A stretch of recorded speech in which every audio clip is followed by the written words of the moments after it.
podcast is brought to you by Air Care One, Worldwide Air Ambulance Services. Call now. Hey everyone, this is Keith Scott from out in Sydney, Australia. I'm one of the voices of Bull Eagle J. Roos. It's time to watch Relentless and Unstoppable. And so give it up for your main hosts, Douglas Kelly and Andy McPhee.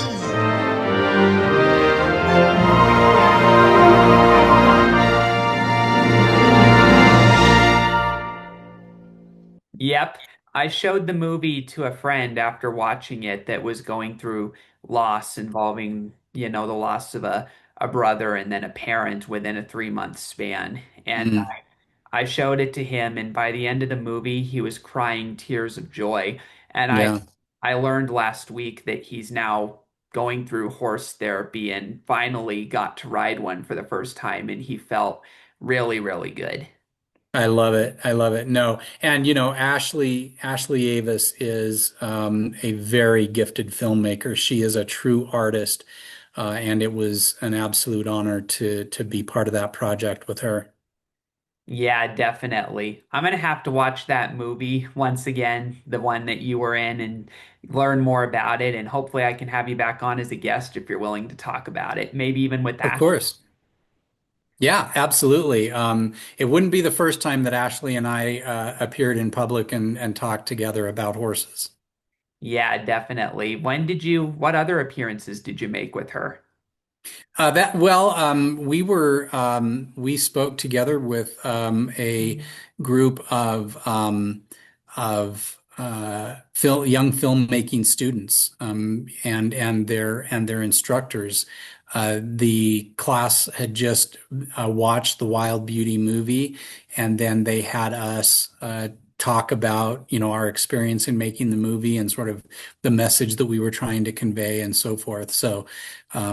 So that was really wonderful. And then, just, when we would be out promoting the movie after it was released, there were a lot of times when we would speak to people, like going to screenings of the movie and film festivals and so forth, and, being up there on the stage and talking to audiences about the movie and about the wild horse issue.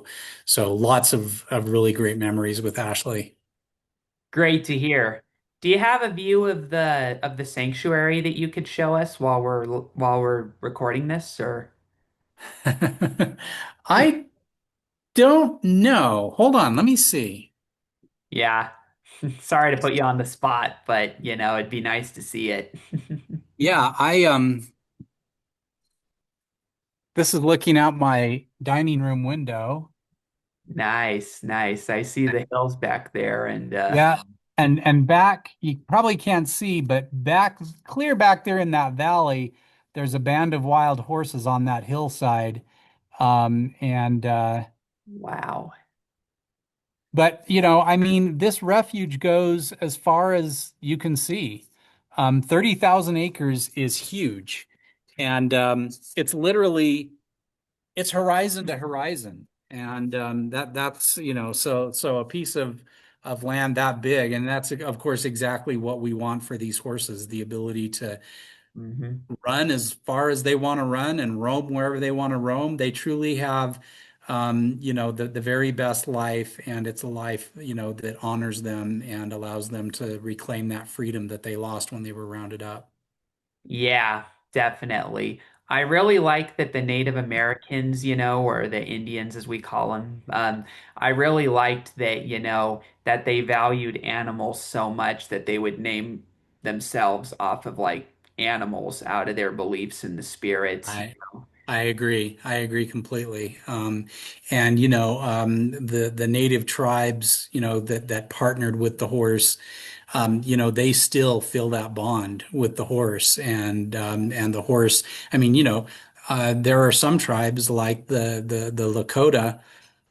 They view the horse as an equal. They view the horse as um, you know basically just like people. In fact, they even call them the horse people. They don't call them just horses, they call them the horse people. And it's because they view these animals as equals, and they treated them as equals. And, wouldn't it be amazing if we adopted that same ethic in how the rest of us interact with horses? Be wonderful. Yeah, definitely. Especially other wildlife, like the bears and, eagles, the bald eagle. You Yeah. I went to Oregon and Washington earlier this year for a vacation, and it took me until that trip to realize that the bald eagle does not truly sound how it sounds in movies. Like they, That's true.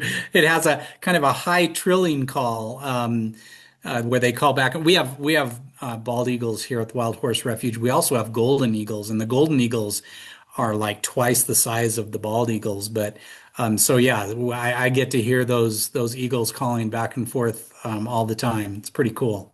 yeah, that was the first time I heard the noise of an eagle, and I remember thinking, wait, that is Yeah.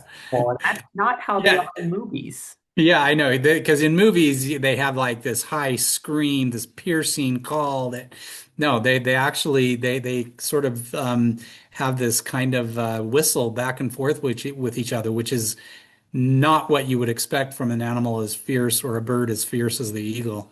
Yeah, I remember getting video footage of one and I remember hearing the voice and I was expecting it to be that screechy, bold voice. And then when I saw that it was actually a cute voice, I was like, I take their bold looks seriously now. Right, exactly. That's funny. It sounded like a dolphin almost. Yeah, yeah. Yeah, just beautiful creatures. So, yeah, where can people find you? Well, I would love for people to check out our work at the Wild Horse Refuge by going to wildhorserefuge.org. And you can learn about the Wild Animal Sanctuary, which is our parent organization, at wildanimalsanctuary.org. If you're thinking about, supporting our work at the Wild Horse Refuge, you can go to that wildhorserefuge.org. And we have a founder program where if you contribute the equivalent of the purchase price of 1 acre of land, which is $777, you become a founder. That entitles you to a VIP tour of the refuge. It entitles you to some merchandise. And we have a once a year founders event where everyone who has become a founder gathers together and everyone goes out onto the range to enjoy the wild horses. So that's probably the best way to learn about our mission. But if you want to reach me, you can email me at scott@wildanimalsanctuary.org. And I'm very active on social media. I'm on Facebook, Instagram, TikTok, LinkedIn. So I'm pretty easy to find. Sounds great, man. Sounds great. So, how can your journey impact the world? Well, I just hope that what I'm doing is number one, looking out for horses, looking out for all animals, and making sure that they are protected and safe. And I'm an educator. I like to think that I'm impacting the future by teaching, students and people that are interested in learning about sort of how I see the world and how I believe the world can be a better place. That's hopefully I'm having that kind of impact.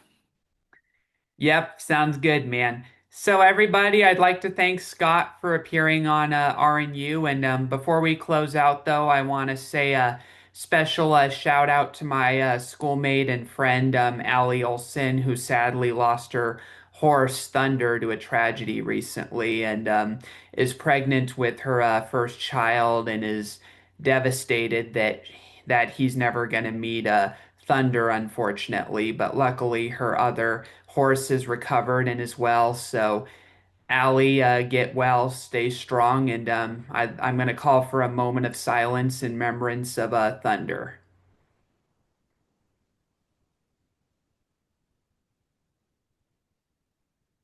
Thank you. So, everybody, we'll see you next time on the next episode of Relentless and Unstoppable. Please call Air Care 1 for worldwide air ambulance services. Brought to you by RNU. Gee, that's all we have for Relentless and Unstoppable. So tune into the next episode to hear more amazing amazing stories from amazing guests. This is Keith Scott from Sydney, Australia, saying so long, and I'm smarter than the average bear. Cheers!